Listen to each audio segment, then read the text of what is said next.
عليكم السلام.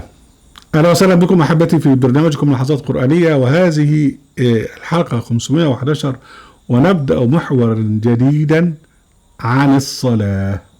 ده الموضوع اللي كل واحد يطلع يقول لك ونجيب الصلاة منين ونجيب الصلاة منين، ويعني يسعى في آيات الله معاجزا، ويقول لك بقى الصلاة مش موجودة تفسيرها في القرآن، ومش موجود عدد ركعاتها، ومش موجود هيئاتها، ومش موجود نصلي ازاي، وكل الهجص ده. احنا عملنا كتاب في مصر عن الصلاة في القرآن الكريم، وجينا نشرناه في الموقع الصلاة في القرآن الكريم.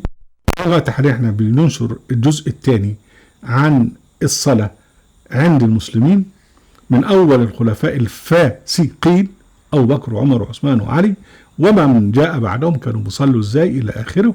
ده احنا بنشتغل فيه دلوقتي في الموقع. لكن احنا دلوقتي هنعمل مقدمة من جزئين او يمكن من 3، ما اعرفش. اولا يعني لو كانت الصلاة مشكلة كبيرة قوي في عهد النبي حين كان ينزل القرآن، كان هيسألوه، كان هيقولوا له نفس الكلام اللي بيقولوه الجماعة المحمديين دلوقتي لما يهاجمونا. يعني يقول لك كان هيقولوا النبي طب نصلي ازاي؟ طب العدد الركعات ايه؟ طب المواقيت ايه؟ لكن لم يحدث على الإطلاق أن سألوا النبي هذا السؤال. ليه؟ لأن الصلاة متوارثة ومش فيها مشكلة على الإطلاق، والمشاكل التي كانت تتعرض للصلاة والتشريعات الجديدة في الصلاة نزل بها القرآن الكريم، فلم تكن يعني مسألة تستحق السؤال، ولم تكن مشكلة. وبيلفت النظر ان ربنا سبحانه وتعالى يعني يتكرر في القرآن الكريم يسألونك عن ايه؟ قل ايه. وده معناه ان النبي عليه السلام كان يسأل، ولأنه ليس صاحب الشرع وليس صاحب الدين، فكان لا يفتي من عنده وكان لا يجيب، كان ينتظر الوحي لكي ينزل يقول يسألونك عن الأنفال اللي هي الغنائم، قل عن أنفال الله والرسول. فالأنفال ده شيء جديد، نوزعها ازاي يا رسول الله؟ فينتظر لغايه لما تنزل الايه يقول لك يسالونك عن الانفال قل انفال الله والرسول. وحاجات كتيره جدا يعني يسالون النبي، والنبي ينتظر لغايه لما ينزل الوحي، وبعدين يتلو عليهم الاجابه من رب العزه جل وعلا. واحنا فصلنا القول في هذا في كتابنا القرآن وكفى مصدرا للتشريع، في فصل عن هل كان النبي يجتهد، وقلنا لا، النبي كان مبلغ فقط، وكان حتى حين يسأل عن أشياء كان ينتظر إلى أن ينزل الوحي، وكان يسأل عن أشياء يستطيع الإجابة عنها. يعني أسألك عن المحيض يقول هو أذى.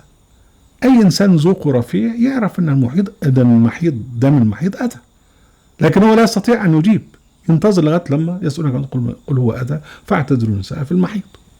كان احيانا بيسأل عن اشياء يعني ايضا يستطيع ان يجيب عليها من عنده. يسألونك عن الاهله اللي هو هلال القمر، قل يا مواقيت للناس والحج. هم كانوا معتمدين على الاهله في المواقيت بالنسبه للحج الى اخره. كان يمكن ان يجيب لكنه لم يجب، انتظر الى ان نزل قول سبحانه وتعالى يسألونك عن الاهله قل هي مواقيت للناس والحج. بعض الاسئله نزل فيها القرآن قبل ذلك ويعني أبانها وأوضحها، وجم سألوا عليها، وكان ممكن يقولوا لهم يا إخواننا طيب ما القرآن قال كذا كذا كذا، لكن لم يحدث. يعني جاء الأمر برعاية اليتيم في السور المكية، ولا يحض على طعام المسكين، وهو لك يعني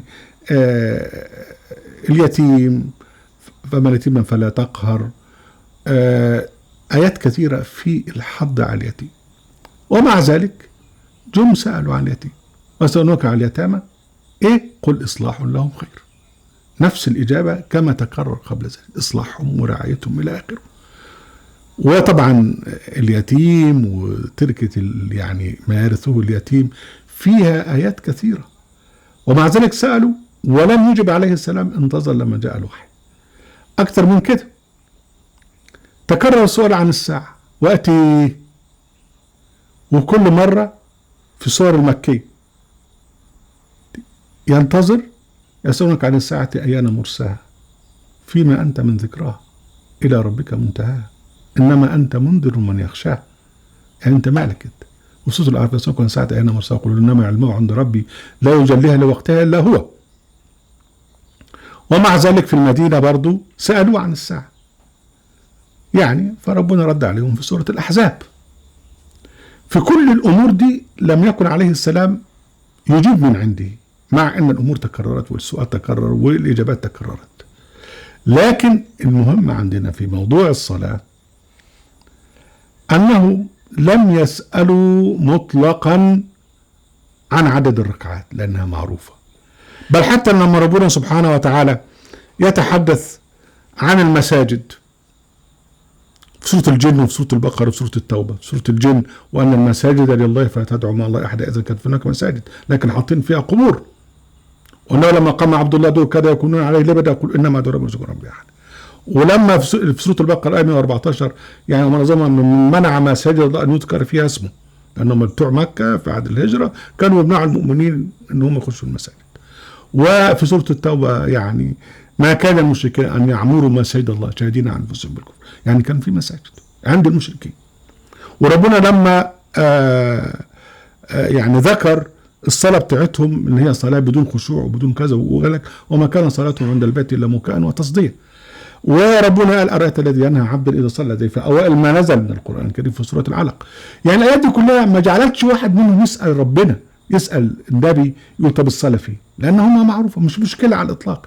ما هيش مشكلة عدد الركعات لأن موجودة ومعروفة ومتوارثة من ملة إبراهيم. المشكلة في أنهم كانوا يشركون بالله ويصلون لله ويصلون للأولياء كما يحدث من المحمدين اليوم. يعني المحمدين لما سألوا فينا عادة كده، طب يا أخي يعني أول صلي خاشعا لرب العزة جل وعلا، وصلي متقيا بحيث ان انت لا تقع في فحشاء لان صلاتنا على فحشاء المنكر. وبعدين بعد كده ابقى شوف ربنا بيقول ايه. اهلا وسهلا بكم احبتي في برنامجكم لحظات قرآنية وفي قراءة القرآن وفي موقع القرآن. لا تنسوا المشاركة بشير ولايك وعليكم السلام.